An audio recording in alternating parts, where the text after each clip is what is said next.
Hi guys and welcome to Sonic Academy with me, Chris. Today we're joined by a guy in a studio in London. He is a rising star of the uplifting trance scene and also the psych trance scene. You will know him from his courses on the site. He's an FL user. Please welcome James Dymond to Sonic Academy. Hi James, you there? Hello, how's it going? Not too bad, and yourself? Yeah, good, thank you. Let us get up to speed. For those that don't know you, tell us a bit of background about yourself. You're relatively new to the scene. I mean, I think it was probably 2011. Yeah. What was the moment that you broke through, that you feel like that was the moment, right, sort of, I am now a trance artist? I think it was late 2011 actually, so it was quite quick for me, but I produced a track called Gundam, and it was released on Armin Van Buuren's Universal Religion Chapter 5 CD compilation. And then it was released later on Armin, his own record label, which is pretty kind of hard to get onto, a real kind of, high class label and things. And that really, from there, like, that just shot my name into the limelight, and I was just kind of remixing and producing a lot and having lots of releases out. And at that time, I was actually just signing with Armada and things, and I was releasing a lot on Sound Piercing Recordings. And Europa Records, and really from there, late 2011, that one track Gundam just kind of basically threw me into it, got my name out there, and people were like, who's this new guy? I was doing a slightly kind of classical orchestral type style, which not many people were doing at the time, especially with uplifting stuff. So I think it was a bit of a different sound that kind of helped me to break through. Let's go back to you. I mean, you did mention there about your classical type sound. You're classically trained. Yeah. So what was the moment, or how did you go from that classically trained musician into the realms of trance music? Was it a club? Was it a record? CDs? What was the move? It was more just kind of the people that I was around and things. I'd always I got into dance music when I was about 16 or so, and at that point I had actually stopped doing classical, and I kind of moved on to blues and jazz. Right. So even further away from trance really. But no, at 16 I was kind of listening to like the Gatecrasher albums, like the classic Gatecrasher classic CDs with my mates.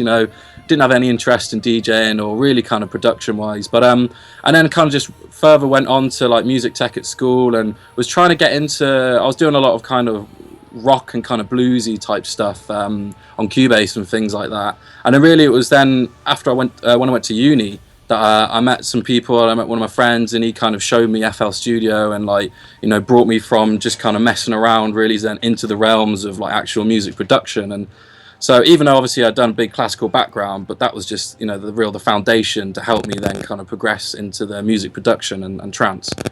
And you did music tech at college, so was it an easy transition then to start using the software and the DAWs? What year is this? It's probably 2007, 2008?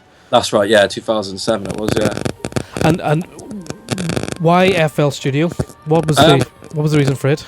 Well, the person that I met when I was at university, he was using FL Studio, so we kind of sat in his little dorm room, right, and just kind of made some music, and he showed me how to use it and things like that, and I just kind of kept on using it when the new copies were coming out, so I was getting those upgrading and things like that, and I just kind of stuck with it. I can use Cubase, Ableton, and Logic. I've used all of them. I actually learned on Logic for about 8 months, mixing down in a studio, and I kind of felt that the process, the workflow was just a little bit too slow for me. I like to get my ideas down really quickly, and the great thing about FL is like dragging and dropping samples, and the MIDI and the piano roll is really quick and simple to use. Structuring out is just simply a click and drag, and you kind of do 32 bars of your kick drum straight away. So that's mainly the reason that I've kept with FL, is because of the workflow really.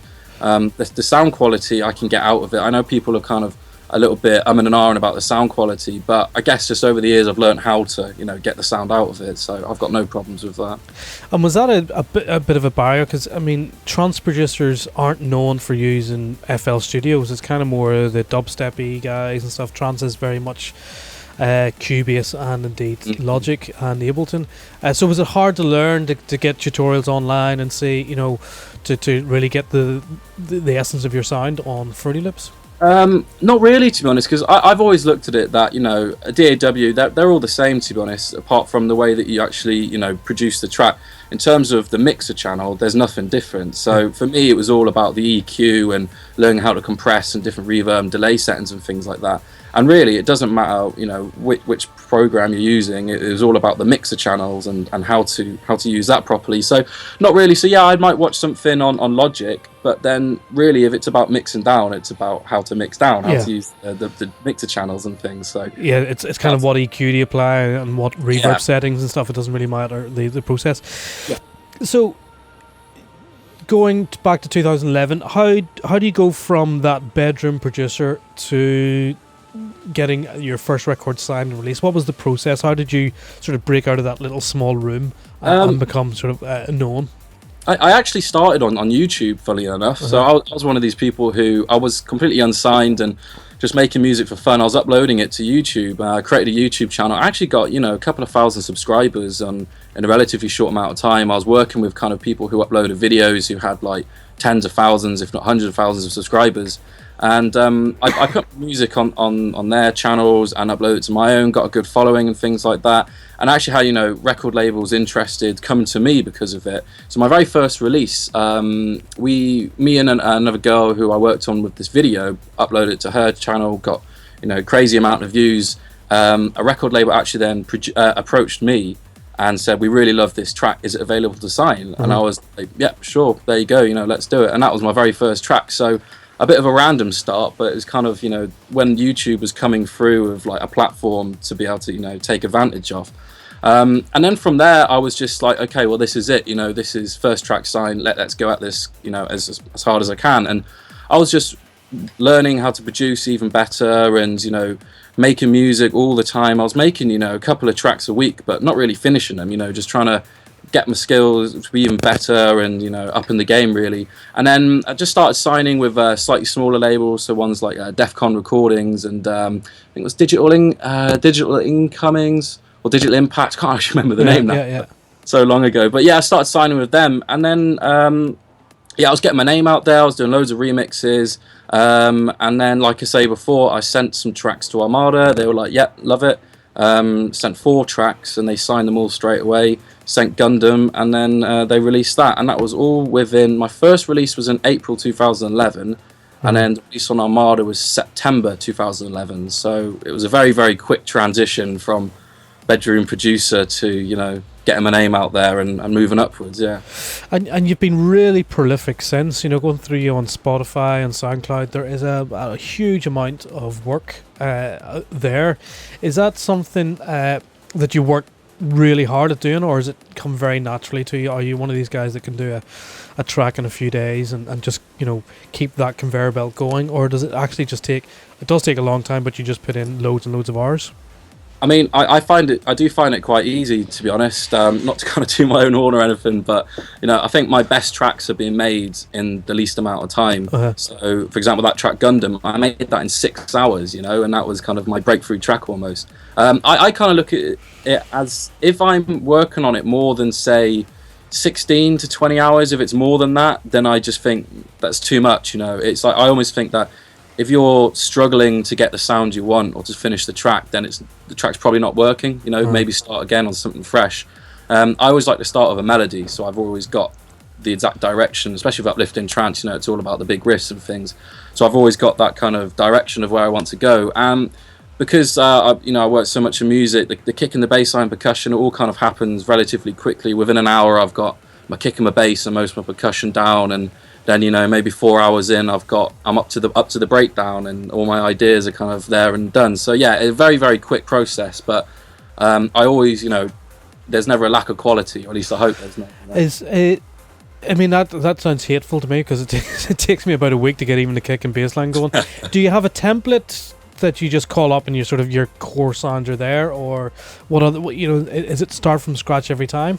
Yeah, it's start from scratch every single time. So I hate using templates. I don't like the way that a lot of people, they will just use the same old template. I mean, my sound's got a kind of very similar sound, but that's the way to do with the EQing and what kind of plugins I use and things like that. But I use the same maybe 3 kicks on every single project because I want to keep that consistent. But I EQ and compress all of those from scratch. And then I've got a kind of bank of sub bass samples that I'll use rather than like a VST. and I'll use those in every single project. And why a bank of sub bass? Why sampled sub basses rather than a VST or a generated sub bass? Because in the same way as Psytrance, that I in my uplifting stuff, I want to keep my sub really, really pure, really driving. So I use a kind of double offbeat, so 2/16 for my sub rather than a single offbeat sub line. And I want to make sure that every single hit of the sub is exactly the same. So using a synth, a plugin, unless you've got a kind of retrigger effect on it, then the way that the oscillator works, that obviously they change over time, so your sub bass doesn't stay exactly the same. And you can even see this when you look at frequency analyzers, that the sub doesn't hit exactly the same frequencies each time. So that then kind of messes up with your mix. It messes around with your low end, and it makes things inconsistent and harder to keep it kind of all the levels, and compressing your kick and bass and things like that to make them kind of sit at the right level. So using these samples, obviously every single hit is exactly the same. It's going to be the same all the way throughout the track. So it really helps keep the kick and the sub working at the same level. And what about them moving around the keys? If you've got a really good solid sample in F, if you go up to a C or so, how does that work? They actually work really, really well, actually, because the samples that I've got, they're so pure, and are really, really, they're rendered down from like synthesizers themselves anyway. So they're an analog sound which has been rendered down. So the pitching in FL Studio works really well. Within the sampler, you can pitch it. Yeah, okay, maybe you can't pitch it above, say, 6 tones or so. It starts to get a bit strange, but then, because I've got 2 octaves in every single note of these sub basses, if I do find that one key is going slightly out, I can just drop in the new sub bass sample of that key. So if we're in F and C sounds a bit strange, I can then just drop in a C root note sub bass, and it sounds perfect straight away. What piece of gear could you not live without? You've got your computer and you've got your DAW. What's the piece of gear that you think is essential to the James Dymond sound? Probably Silent, I think. Absolutely amazing. Yeah, that's probably, I use that 80% of the plugins like in my project to Silent, really. Just got so many banks, and I know how to use it really well. And finding those kind of bass lines that I use in my tracks are pretty much all from Silent. Right. Okay. And apart from Silent, what's the other key? We know silence is a big part of that trancey sound. So what's the other sort of VST secret weapon that you would use? In terms of kind of effects plugins, Slate Digital, pretty much all the Slate Digital stuff. So you've got the virtual bus compressors, the virtual mix, the analog, I can't remember what it's called now. Virtual bus compressors, the virtual mix bus, that's what it is, the virtual mix bus. So replicating an analog mixing channel from an analog mixing desk within your DAW, within a digital realm. So using the Slate Digital stuff, which is all kind of modeled on these analog, hardware pretty much. And that, I think that's a lot of how I get my sound, the nice, warm and rich low end, is to do with these kind of analog styled, analog modeled software plugins. No, I've been hearing a lot. I haven't used them myself, but I've been hearing incredible things about the Slate stuff, and would definitely love to try it out pretty soon. You've had you've had a good few of singles of the weeks on the State of Trance and stuff. How important is that exposure on Armin's show to your sound? Yeah, massively, because I think that I've got a lot to thank for Armin for when I very first started. So when I did first sign with Armada, and he signed my track Gundam, and 2012, I was releasing so much, and I was almost having a play on A State of Trance every single week, and he was replaying a lot of my other tracks. So he'd play it one week, and then he'd replay it. He'd keep on playing it for the next couple of weeks, and I think it was like 4 weeks in a row with one track. So that exposure was amazing, because my social media, my Facebook and my Twitter and things, and my SoundCloud, they all just went crazy. Every single week, Thursday 7 till 9 in England, my social network went crazy, and I was getting hundreds and hundreds, thousands of likes per month and things like that. And that really helped with my marketing, and obviously promotion, and my awareness, people's awareness of me within the scene. And especially when Armin, he'll announce who I am, and on the voiceover when my track's coming in and things like that. And yeah, I had Tune of the Week with my track Paladin, which was fantastic. Couldn't have asked for anything better. And I've had a feature favourite on A State of Trance as well. So, yeah, absolutely. I think that was a lot down to the success and how quickly I moved forward within the scene at a very, very early stage in my career, yeah. And you also played at A State of Trance 600, I think, the very first sort of 138 stage. How was that as an experience? Oh yeah, it was amazing. To me, that was really kind of that was my first festival gig. I had only really been doing, so I'd only really been doing kind of smaller club shows, and I was the kind of supporting act really. So to then be as a main act on the main stage, and fair enough, I was opening it because the guys who were playing after me were 10 times bigger than me, and I accept that. They've been in the scene a lot longer. But then from playing in the stage where there wasn't really anyone there to start with, to all of a sudden 4,000 people within about 20 minutes, it's quite an experience for someone who'd never played, above maybe 1,000 people or something like that, And do you take that sort of thing in your stride, or you is it panic? Oh my God, it's one of your first ever big gigs, or are you kind of relaxed about it and confident in your own abilities? No, I think at that point I got to the point where I was confident in my own abilities. Yeah, when I first started DJing, I was a bit nervous. I didn't want to talk to anyone beforehand. I felt, you got the butterflies in your stomach and that. But then I found that I was doing a lot of kind of smaller club shows and things, and I kind of just got over it, Being a performer, playing the piano, I played to, hundreds of people when I was only like 12 years old or something like that. I think it doesn't really phase you when you're that age, but so I was kind of used to doing the whole performance thing. But I remember the week before A State of Trance, I played in Argentina, and it was my first time there. It was 4 shows in 4 days, and played to about, I think it was 1,100 people or something like that. And that was kind of a little bit nerve-wracking. But then to go on to A State of Trance, I thought, well, I've already played to like 1,100 people. Then what's another couple of thousand more people? Oh well, I suppose I didn't realise that sort of performing was probably ingrained in you from an early young age. Playing piano pieces is probably a lot more scary than mixing 2 records together. It's kind of and something you're passionate about. Let's get on to some sort of specific tracks. Your latest, one of your recent tracks is "End of Times" with Ram. Yep.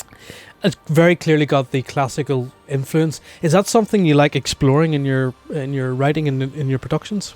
Yeah. I think maybe not so much these days, but I used to. So my style used to just be like that. It was the very classical orchestral type style, and that's what I was saying that I kind of got a name for, especially when I was releasing on Armada. I do really love to explore it. I kind of realise now that it's not everybody's cup of tea. And releasing every single track in that same style, it's overkill almost. It's a bit too much. And yeah, it's great to do the classical stuff now and again, but I'm kind of trying to move away from it. I'm still kind of keep a more kind of classical sound, but using pads and things like that and atmospheric sounds rather than the actual full-on strings and orchestra and stuff like that. Which I want to talk to you a little bit about the strings and stuff you use. Are they? I mean, what sample libraries are you using there to get them? Because it's kind of very authentic. Yeah. So I'm using it's the Contact library actually. So the standard one that comes with Contact Player, absolutely amazing. Some really good stuff in there. But then I like to layer them up and things like that. So I'm using some stuff from Omnisphere. I've got some kind of East-West samples and things like that. And Project Sam, Synthphobia library, which was amazing. I bought that years ago, and it's something that I've just been using constantly. And it's got some, like you say, really, really authentic sounds in it. So, but I find that layering them up really kind of helps. Like using, like they do in an orchestra, having a section of the violas and another one of the violins, and then the cellos, and then you put them all together, and all of a sudden you've got a string orchestra. Rather than just using a preset. And is that cool that you can think in those terms, in those orchestral terms, where you're doing a chord inversion on the violas, or an inversion on the violins, and so you can place everything and get that huge sound. That's it. Yeah. So I mean, I learned that from playing in orchestras when I was younger. So I used to play the saxophone as well. I played that for many years, and I used to play in a wind band, and obviously that's all brass instruments and things. But learning, especially with classical training, learning how an orchestra works. So, like you're saying, the different kind of spacing and trying to replicate that. Obviously, when an orchestra sits down on stage, you have different sections in different places. So you'll have your strings maybe over to the right and your brass over to the left. So you can then replicate that within your DAW, and yeah, it really helps. It's a lot of fun, really. Yeah. And have you ever thought about moving to scoring, to composing for TV, film? You know, because I mean, some of the stuff is really cinematic. Which track is it? Imperium was. That's right. Was incredible. Yeah. Yeah. So that track, I was actually making a point of, you know, this is what I kind of came from almost, you know, this is, you know, I didn't want to just be known as just another producer, you know, I was a musician, like, it's not just a producer, someone who sits down and presses buttons. I've learnt the trade and things like that. And yeah, I have actually created quite a few film compositions, so maybe 3-4 minute short scores and things like that. And it's definitely something I want to move into. I think I kind of need to upgrade my studio and get a few more plugins and things like that. But it's something I really want to move into, and, you know, work with publishers to get the music out there, and, you know, yeah, sync them with TV. You could be the next Junkie XL. I mean, if you follow him, are you influenced by any movie? Is there any movie composers that you really love, that, you know, that's really think, you know, I'd love to be like that? Not so much the composers, but maybe like the music that goes with the films. So yeah, of course, like Hans Zimmer and like Inception things. I did a track which was very similar. I based it on the main theme tune, and I did my own kind of slow chord progression like that. But big epic films, so like Lord of the Rings and The Hobbit, you know, maybe like the Batman, the Dark Knight films and things like that. It's more like the sound, so it's that big epic sound that I really love. And you know, I'm not too much into finding out who produced it, you know, wrote it. You know, Hans Zimmer, I think Joe Powers is one as well. I think he did like Dark Knight. But yeah, it's more the real kind of epic sound that I go for, and the films themselves are more of a kind of inspiration. So when you're producing and you're making that sort of big trancey sound, how do you get to the riff? I was listening to your riffs, and they are actually for that trance, which can be, there's a lot of it about, and a lot of it can be very samey. You do seem to have this knack of standing out a little bit and just getting a real hooky riff. Is it? How do you approach getting the riff, and how do you approach making it memorable? Hard work, really.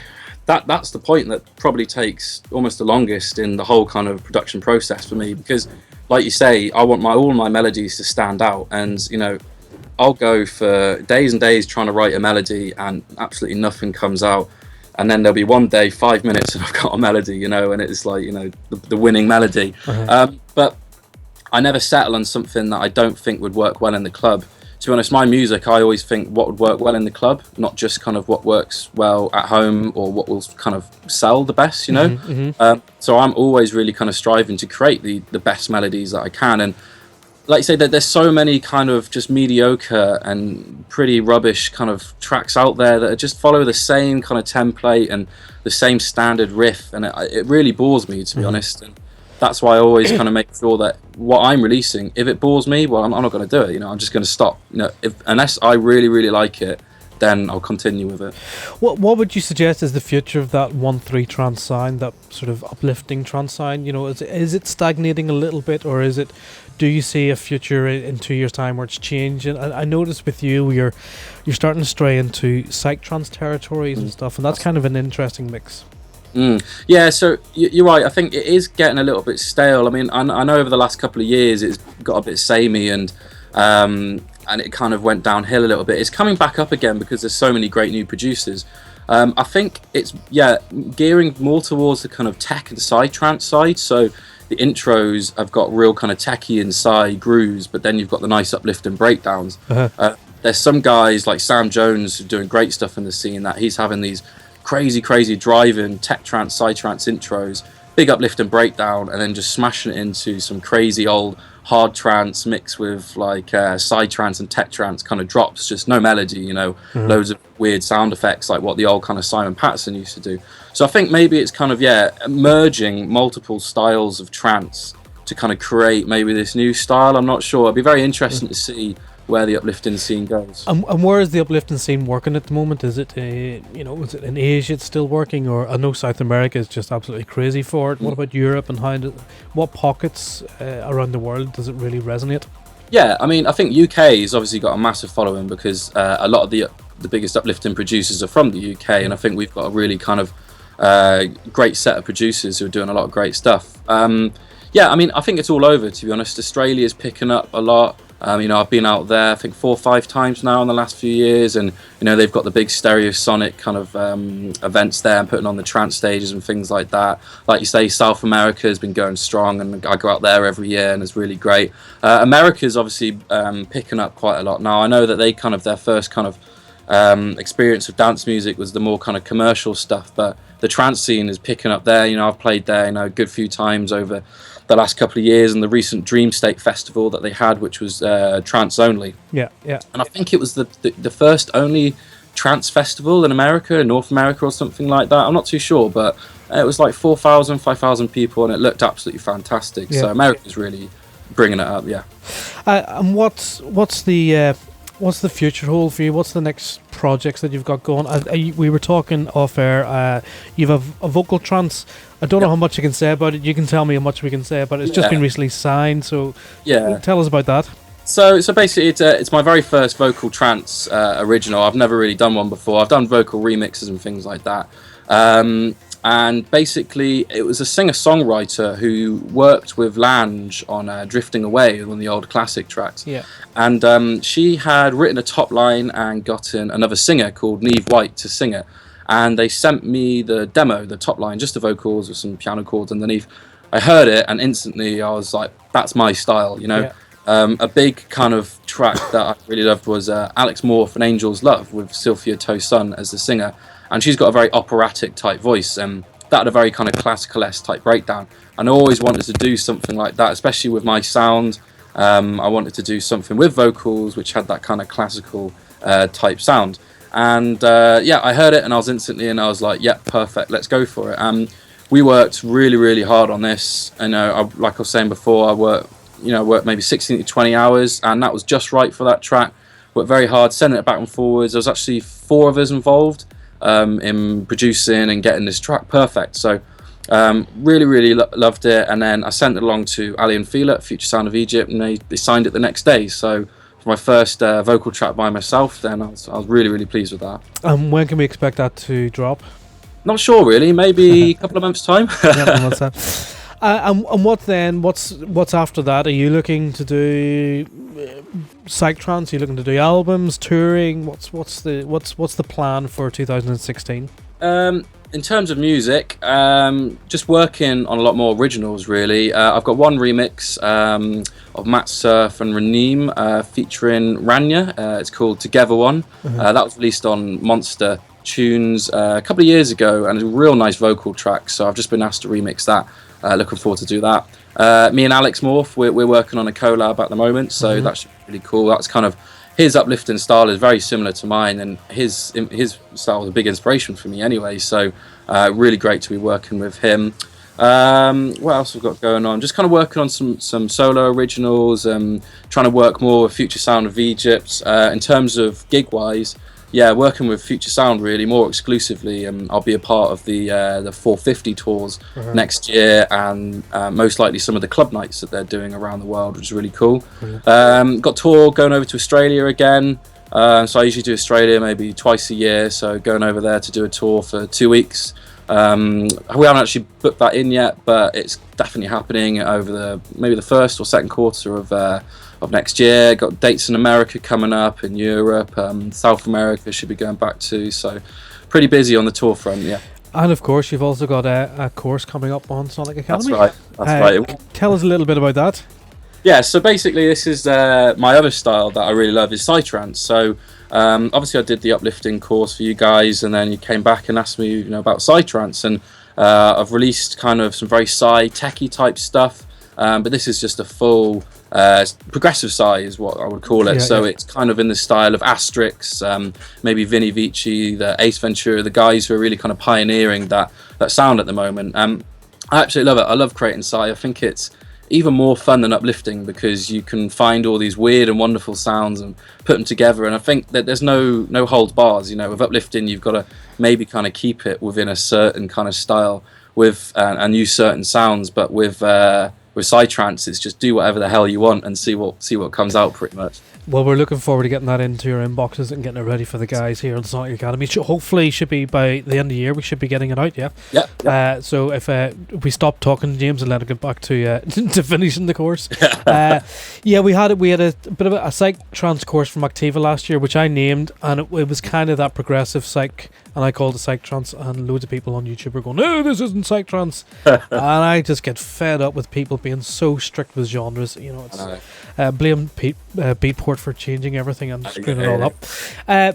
So what is a typical studio day for you look like? Is it, you know, do you do it 9 to 5? Do you prefer working at night, or how does it all flow? Yeah, so I do it 9 to 5, so I'm very kind of strong on keeping a very structured kind of lifestyle in terms of music. So you know, I'm a bit more relaxed. It doesn't necessarily have to be 9 till 5. Sometimes it's 10 till 5 or 11 till 5 or whatever, but it's always 5. It's always 5. Yeah. You got to stop there. Dinner's got to be put on. So. Yeah. But yeah, so I wake up, you know, have food and breakfast, sort myself out, and then I come into the studio, and I work a lot with other artists. So I work a lot with helping artists create music and the kind of the bad word of engineering, you know, that whole kind of realm and things like that. Yeah, we're all winking here, aren't we? We're all winking. So I work a lot with other artists, and I don't think there's any one producer who could do their own music 9 till 5 every single day. You know, I think that's a bit crazy, to be honest. So it's very nice for me that I have everything all planned out, that I know I've got to work on something for someone this day and then another thing for this person the next day. So that's how I keep it all kind of structured, is that it's all planned out on my calendar, and then I know on this day I'm going to work on my own music type of thing. So and do you find it hard juggling the production with touring as well? A little bit, yeah, but I mean, because this is my full-time job, it's a lot easier. You know, when I used to work in the offices full-time and having to then tour at the weekends and do my day job and then come home and do music, that was just killer, you know. That was ridiculous, working until 2 a.m. in the studio and then getting up for 9 for work the next day. But because I'm doing this full-time, I can pick and choose, you know, when I want to do music and things like that. And if I feel that I haven't got enough time to work on a project with someone, then I'll say, no, we're going to have to rearrange it till I'm back from tour. Yeah, really, when it's the long tours, you know, when you're away for 3-4 weeks at a time and you come back, you've got no motivation for it. You're just knackered and jet lagged, things like that. And then it takes a couple of days to get over it, and then I'm usually pretty pumped to get back in the studio. So I think it's finding that fine line between, you know, kind of working too much and touring too much and, you know, getting it nice and simple, yeah. Cool. James, thank you very much for joining us today on Sonic Academy. We are really, really stoked to have you back on doing a psych trance course in FL Studio, and hopefully, guys, that'll be at the end of 2015, if not early 2016, so keep your eyes out for that. James, thank you so much for coming on and sharing some of the tips and information with you, and we wish you all the best for 2016. Brilliant, thanks very much. You too. No problem. Guys, hope you enjoyed it and got something from it, and we'll see you all very, very soon.